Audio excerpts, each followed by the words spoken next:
Hello guys, एक बार फिर से आपका स्वागत है अपने ही चैनल कार्तिक बाबू एजुकेशन पे। चलिए फिर से हम आपको लेके चलते हैं प्रतिशत परसेंट चैप्टर 2। कल हमने आपको सिखलाया था नॉर्मली चीज जिससे आप प्रतिशत बना सको, भिन्न बना सको। आज हम आपको बताएंगे कुछ नया चीज। जैसे मान लीजिए किसी एग्जाम में किसी लड़के ने 50 में से 35 अंक प्राप्त किया। फिर से सुनिएगा, एक परीक्षा होती है जिसमें एक लड़का 50 नंबर में से 35 नंबर प्राप्त करता है और क्वेश्चन ये पूछता है आपसे कि उसे कितना प्रतिशत नंबर प्राप्त हुआ। 50 नंबर की एग्जाम हुई, उस लड़का को 35 नंबर प्राप्त हुआ और फिर पूछ रहा है कि उसने कितना प्रतिशत अंक प्राप्त किया, यानी 35 जो नंबर है उसका वो कितने प्रतिशत है। तो देखिए, ऐसा क्वेश्चन अगर आपके सामने आए तो बिना कुछ सोचे आराम से कैसे बनाइएगा। तो जितना अंक वो प्राप्त किया, यहाँ प्राप्त अंक का प्रतिशत बराबर होता है जितना अंक वो प्राप्त किया। कितना अंक प्राप्त किया भाई? 50 में 35। कितना प्राप्त किया? 35 अंक प्राप्त किया। तो जितना प्राप्त किया उतना लिख देंगे, गुना 100 कर देंगे और बटे कुल अंक, यानी कि जितना का परीक्षा हुआ। कितना का परीक्षा हुआ था भाई? 50 नंबर का। तो इसको काटेंगे, 50 गुना 100, मतलब कि वो 70% नंबर प्राप्त किया। कितना किया? 70%। और इसी तरह कुछ क्वेश्चंस होते हैं। मान लीजिए एक विद्यालय की संख्या, एक विद्यालय में कुल विद्यार्थी यानी कि लड़का और लड़की मिलके 500 है। कितना है? 500 है। अगर 125 लड़कियां हैं, क्या भाई? लड़कियां हैं, तो उनका प्रतिशत क्या होगा? यानी कि जिस किसी चीज का प्रतिशत आपको निकालना हो उतना गुना 100 कर देंगे। जैसे कि 500 स्कूल की संख्या है, उसमें 125 लड़कियां हैं और लड़कियों का प्रतिशत निकालना है, तो क्या करेंगे भाई? जितना लड़कियों की संख्या है उतना लिख देंगे, यानी कि हमें लड़कियों का प्रतिशत निकालना है। तो लड़कियां गुना 100 और बटे स्कूल की कुल जनसंख्या। 500 है, 2 जीरो से 2 जीरो काट देंगे और इसको काटेंगे 25, मतलब कि 25% लड़कियां हैं। कितना भाई? 25% लड़कियां हैं। अगर क्वेश्चन ये कर दे कि 500 में 125 लड़कियां हैं। फिर से सुनिए, एक विद्यालय की संख्या 500 है जिसमें 125 लड़कियां हैं, तो लड़कों का प्रतिशत बताए। किसका भाई? लड़कों का प्रतिशत। तो आप सोचेंगे सर आपने तो बताया जिसका प्रतिशत निकालना होता है उतना गुना 100 बटे कुल जनसंख्या कर देंगे। इसमें लड़कों की संख्या तो है नहीं, तो कुछ नहीं सोचना भाई। 500 जनसंख्या है जिसमें 125 लड़कियां हैं, तो बाकी तो लड़के ही होंगे ना। तो क्या करेंगे? 500 में से यानी कुल जनसंख्या में से हम 125 लड़कों को अगर हटा दे तो बाकी 125 लड़कियों को अगर हटा दे तो बाकी लड़के मिलेंगे। मतलब कि 500 में 125 लड़कियां हैं तो 375 लड़के होंगे। कितना होंगे भाई? 375। तो अब लड़कों का प्रतिशत निकाल लीजिए भाई, आराम से निकल जाएगा। हमने बताया था ना कि जिसका प्रतिशत निकालते हैं उतना गुना 100 करते हैं। मतलब लड़कों की संख्या है 375, तो गुना 100 अब बटे कुल जनसंख्या कितना था भाई? 500 था। इसको काटेंगे, 75 हुआ भाई। समझ में आया? बिल्कुल समझ में आया होगा। दूसरा नियम, अगर हमने अगर 500 लड़के हैं, कुल लड़के और लड़कियां मिलके, स्कूल की संख्या 500 है, 125 लड़कियां हैं। कितना भाई? 125। तो इतना ड्रामा अगर करना नहीं चाहते आप तो आसान है, उससे भी आसान हम आपको तरीका बताते हैं। 500 में 125 लड़कियां हैं, तो पहले लड़कियों की प्रतिशत निकालेंगे। तो लड़कियों का प्रतिशत कैसे निकालेंगे? लड़कियों की जनसंख्या दी गई है, मतलब 125 गुना 100 बटे कुल जनसंख्या कर देंगे 500। घटाएंगे, कितना प्रतिशत हुआ भाई? 25% हुआ। किसकी संख्या 25% हुआ? लड़कियों की। अगर लड़कों का प्रतिशत निकालना हो तो क्या करेंगे भाई? 100 में से, प्रतिशत का मतलब क्या होता है? 100। कितना होता है? 100, जिसमें से 25% लड़कियां हमने निकाल लिया। 25% लड़कियां निकाल लिया, मतलब कि 75% लड़के होंगे। बहुत ही आसान है ये। किसी भी चीज का प्रतिशत आपको निकालना हो तो क्या करेंगे, जिसका प्रतिशत निकालना है उतना गुना 100 बटे कुल जनसंख्या, यानी कुल अगर कुछ दिया है, कुल वजन दिया है, कुल लड़कों की संख्या, कुछ भी दिया हो, कुल करके दिया हो, जनसंख्या दिया गया हो, उसको नीचे कर देंगे। यानी कि अगर मान लीजिए कि एक लड़का को 300 नंबर की परीक्षा हुई, एक लड़का ने 40 अंक प्राप्त किया। कितना प्राप्त किया भाई? 40 अंक प्राप्त किया। तो उसका प्रतिशत क्या है? तो क्या करेंगे, जितना प्राप्त किया उतना अगुना 100 कर देंगे बटा कुल परीक्षा का पूर्णांक कितना था, तो 300 था भाई, 300 से भाग दे देंगे, यानी 40 बटे 3। इसको आप पूर्णांक में तोड़ना चाहो तोड़ सकते हो, ना तो इतना ही आंसर हो गया। पूर्णांक में तोड़ोगे तेरे पूर्णांक 1/3% होगा। समझ में आया भाई? देखिए सेम उसी पैटर्न का ये क्वेश्चन है, आपको बार बार ये परेशान करेगा, हर जगह मिलेगा आपको। मान लीजिए एक विद्यालय की संख्या 800 है, दिया गया है कि एक विद्यालय की संख्या 800 है, 125 छात्र अनुपस्थित है। 800 में 125 छात्र अनुपस्थित है, तो उपस्थित का प्रतिशत निकालना है भाई। तो इसको हमने बताया ना, 2 नियम से बना सकते हो आप। एक तो अनुपस्थित का प्रतिशत निकाल दो, 100 में से घटा लो, ये आराम से उपस्थित निकल जाएगा। या फिर पहले उपस्थित की संख्या निकाल लो। क्या करेंगे भाई, 800 अगर छात्र पूरे स्कूल में है, 125 लोग नहीं आए, अनुपस्थित मतलब नहीं आए हैं, 800 में से 125 लोग नहीं आए हैं, कितना आए होंगे भाई? तो 800 में से 125 को घटा लेंगे, मतलब 800 संख्या है, 125 नहीं आए हैं, मतलब 125 नहीं आए तो 125 घटा लो, पता चल जाएगा कितने लोग पढ़ने आए हैं। तो क्या करेंगे भाई, घटाएंगे तो ये हो जाएगा आपका 675। 800 में से 125 छात्र नहीं आए, मतलब 675 लड़के आए हैं और इन्हीं का प्रतिशत निकालना है। तो हमने बताया ना कि जिसका प्रतिशत निकालते हैं उतना गुना 100 करते हैं और बटे कुल जनसंख्या करते हैं। कुल जनसंख्या हमारी कितना है भाई? 800 है। ये हो जाएगा 675। 675 बटा 8%। समझ में आया? नहीं आया तो दूसरा नियम हमने बताया था ना भाई, अनुपस्थित का प्रतिशत निकाल लो। 125 छात्र अनुपस्थित है, यानी कि नहीं आए हैं, उनका प्रतिशत कैसे निकालेंगे? तो 125 गुना 100 बटे कुल जनसंख्या 800, यानी कि 125 बटे 8% लड़के नहीं आए हैं। तो कितना आए होंगे भाई? 100 में से घटा लो, 100 में से घटा लो, यानी कि 800, 800 में से 125 घटा लो, यानी कि इसके नीचे कुछ ना है तो 1 है ना।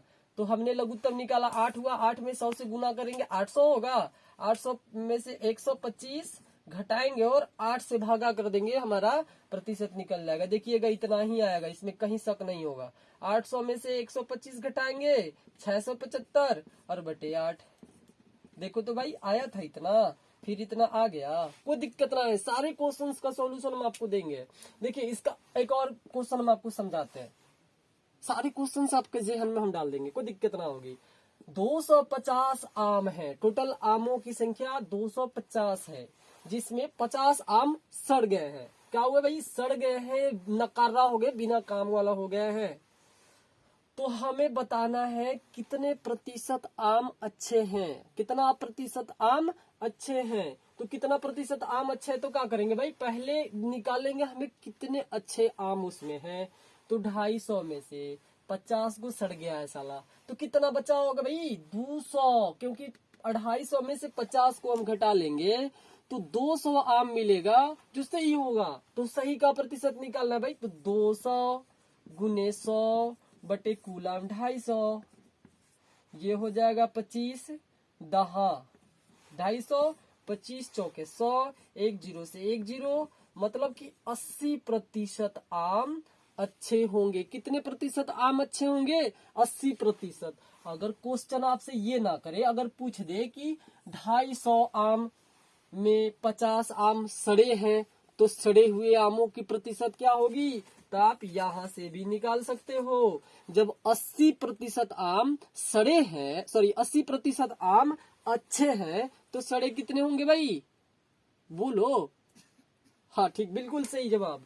100 में से 80 को घटा लेंगे, मतलब कि 20% आम जो हमारे हैं वो सड़े हैं, 20% सड़े हैं और 80% सही है। आसान है बिल्कुल।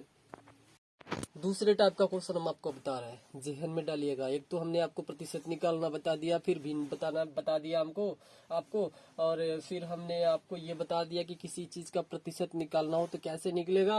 अगला पैटर्न, किसी वस्तु के मूल्य में या किसी भी चीज में अगर पहले 20% का वृद्धि हो, 30% का हो, 40% का हो, दुनिया के किसी अंक का कोई प्रतिशत हो, पहले वृद्धि होती है, फिर बाद में अगर उतना ही अंक का, मान लीजिए पहले 20% की वृद्धि हो गई, फिर बाद में 20% की कमी हो गई, या पहले 30% की वृद्धि हो गई, बाद में 30% की कमी हो गई, या पहले 50% की वृद्धि, बाद में 50% की कमी। मतलब अंक अगर समान हो, अंक अगर समान हो, पहले वृद्धि होती है बाद में कमी होती है, या पहले कमी होती है बाद में वृद्धि होती है, मतलब अंक समान हो, अंक का प्रतिशत जो है वो समान हो, और वृद्धि कमी दी गई हो, वृद्धि पहले हो बाद में हो, मायने नहीं रखता है। ये अंक समान होनी चाहिए, प्रतिशत वाली अंक समान होनी चाहिए, और वृद्धि कमी दोनों होनी चाहिए। ऐसे क्वेश्चंस को सॉल्यूशन हम बहुत ही कम समय में कर देंगे। इसके लिए एक सूत्र होता है, क्या होता है भाई, एक्स स्क्वायर बटा 100 कर देते हैं भाई। कितना कर देते हैं, एक्स स्क्वायर बाई 100। अब रही बात ये सर इसमें कमी होगा कि वृद्धि, हम कैसे जानेंगे, तो बिना आंख मुने ऐसे क्वेश्चंस में कमी ही होती है। क्या होती है भाई, कमी होती है। मतलब कमी प्रतिशत बराबर सूत्र होगा भाई, एक्स स्क्वायर बटा 100। अब सर ये x का बोलता है, इसमें x कहाँ से आएगा, तो x का मतलब होता है वो अंक जितने प्रतिशत की वृद्धि पहले हुई, फिर उतना ही प्रतिशत की कमी हो गई। तो मान लीजिए किसी वस्तु के मूल्य में पहले 20% बढ़ा, बाद में 20% कम हो गया, तो क्या होगा भाई, इसमें कमी होगा। तो इसे कैसे निकालेंगे, कमी प्रतिशत बराबर होगा 20 गुने 20/100। अगर 40 है तो 40 गुने 40/100, 50 है तो 50 गुने 50/100, मतलब जो भी हो उतना गुने उतने बटे 100 कर देंगे, कटा देंगे। एक जीरो से एक जीरो कट गया भाई, कितना हो गया, 2 दूनी 4%, 2 दूनी 4% की कमी हो गई। क्या हो गई भाई, कमी हो गई। अब देखिए कभी कभी ऐसा होता है कि हमने देखा कि सर मेरे एक भैया थे जिनको फरवरी में पहले 30% का फायदा हुआ। क्या हुआ, 30% का फायदा हुआ। बाद में अगले महीना में देखा गया तो उनको उनके व्यापार में 30% का घटा हो गया। तो ये तो अंक अलग अलग भाई, तो क्या करेंगे, ये अंक तो अलग अलग है, तो क्या करेंगे, कुछ नहीं करना है, इसको x बना लो, इसको y बना लो। पहले एक ही अंक हुआ करता था, दोनों साइड में कमी और वृद्धि होती थी। अब दोनों अलग अलग है, तो इसको x बना लो, इसको y बना लो, m बना लो, n बना लो, यानी जो नाम आपको पसंद आए, चंदा बना लो या फिर ऐश्वर्या बना लो, जो भी आपको अच्छा लगे भाई, अक्षरा अच्छा लगे, विपाशा, जो भी आपको अच्छा लगे अपने मन से नाम बना लो, कोई दिक्कत ना है। फिर क्या करेंगे, अब देखेंगे कि पहले प्लस सॉरी घटा हो रहा है कि नफा हो रहा है। जब नफा होगा मतलब वृद्धि होगी तो प्लस होगा, और घटा होगा तो माइनस होगा। निश्चित है, सभी लोग जानते हैं भाई, घटा होता है तो कमी होती है, माइनस होता है, और फायदा होता है तो प्लस होता है। तो पहले हमें 20% की वृद्धि होती है, वृद्धि मतलब प्लस, देने की जरूरत नहीं है। उसके बाद माइनस, क्योंकि घटा हो रही है, x माइनस वाई, और फिर ये मान लीजिए प्लस है क्योंकि फायदा हो रहा है, ये घटा है, ये दोनों को गुना करेंगे, प्लस और माइनस मिलके भाई क्या होगा, माइनस होगा। x माइनस वाई माइनस हो जाएगा x y बटे 100। समझ में आया, x minus Y minus X Y बटा 100। ये माइनस की जगह पे प्लस भी हो सकता है, कब? जब दोनों परिस्थिति में घटा हो तब। मान लीजिए यहाँ भी माइनस होता, यहाँ भी माइनस होता, तो ये प्लस हो जाता भाई। यहाँ अगर प्लस है, यहाँ अगर प्लस है, दोनों प्लस प्लस करेंगे तो प्लस ही होगा भाई। ठीक, तो अब इसको क्या करेंगे, कटाएंगे। कट गया भाई। अब ये हो गया 20, प्लस को छोड़ दीजिए चिन्ह, कोई दिक्कत नहीं भी रहेगा तो भी ये प्लस में है, क्योंकि शेर जब भी होता है तो शेर ही होता है, उसको जहां भी रखे। तो वही बात है इस प्लस का, इसको आप सिंबल दें या ना दें, सारी दुनिया जानती है कि अगर किसी अंक के पहले कोई सिंबल ना हो तो वो प्लस में होता है। तो 20 माइनस 30 माइनस ये हो जाएगा 3 दूना 6 ना, हो गया। अब देखिए ये हो गया 20 और ये माइनस है, ये माइनस है, दोनों माइनस है, दोनों माइनस एक साथ ऐड किया जाएगा कि कितने माइनस हुए, कितने हुए भाई 36। कितने हुए 36। तो कितना का अंतर है भाई, दोनों के बीच में कितना का अंतर है, 16 का अंतर है। कितना का अंतर है, 16 का अंतर है। कितना का अंतर है, 16 का। अब रही बात, ये माइनस वाला ज्यादा है कि प्लस वाला ज्यादा है, तो यहाँ हम देखेंगे 36 जो है वो माइनस में था, इसलिए माइनस वाला की संख्या ज्यादा है। तो इसमें माइनस प्लस का महत्व जानते हैं क्या होता है, कमी और वृद्धि दर्शाता है। अगर प्लस वाला ज्यादा होता मतलब कि हमें सौदे में वृद्धि हो गई, अगर माइनस वाला ज्यादा है तो हमें घटा हो गया। कितना का घटा हुआ भाई, 16% का, यानी माइनस हुआ ना, -16, इसका मान -16 हुआ ना, इसका मतलब हुआ कि 16% की घटा हो गई, हमें क्या हुआ, घटा हुआ। ये अगला क्वेश्चन सबका बताते हैं। जैसे कि आप सोचते होंगे सर आप पहले तो खाली वृद्धि कर रहे हो बाद में कमी कर रहे हो, तो हो सकता है कहीं इसी फॉर्मूला हो कि खाली पहले वृद्धि हो बाद में कमी हो तब ये फॉर्मूला चलेगा, नहीं। अब इसमें पहले कमी दे दिया ना, बाद में वृद्धि दे दिया ना भाई। पहले 40% की कमी होती है, बाद में 20% की वृद्धि होती है। तो ऐसी परिस्थिति में अगर क्वेश्चन आए तो क्या करेंगे, कुछ नहीं सोचना है, पहले कमी हो रही है ना तो लिखेंगे -40,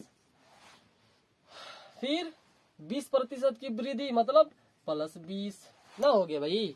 घटा है तो माइनस, फायदा है तो प्लस, -x + y, और फिर दोनों को गुना करेंगे तो क्या होगा, प्लस माइनस मिलके माइनस होता है भाई। अभी दोनों को आपस में गुना कर लो और बटे 100 लिख लो।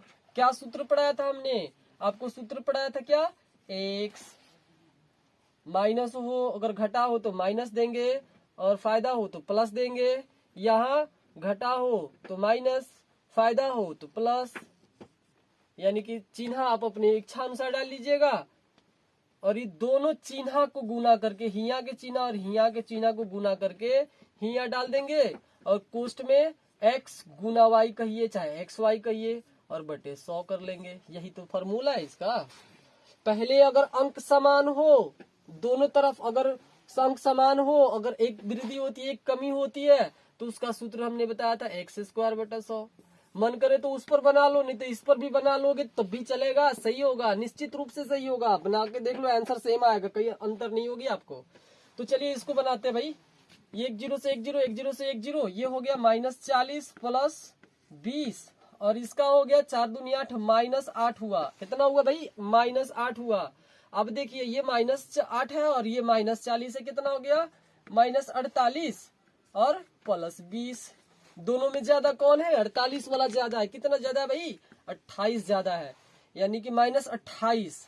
तो -28 का यहाँ मतलब क्या हुआ, 28% की कमी।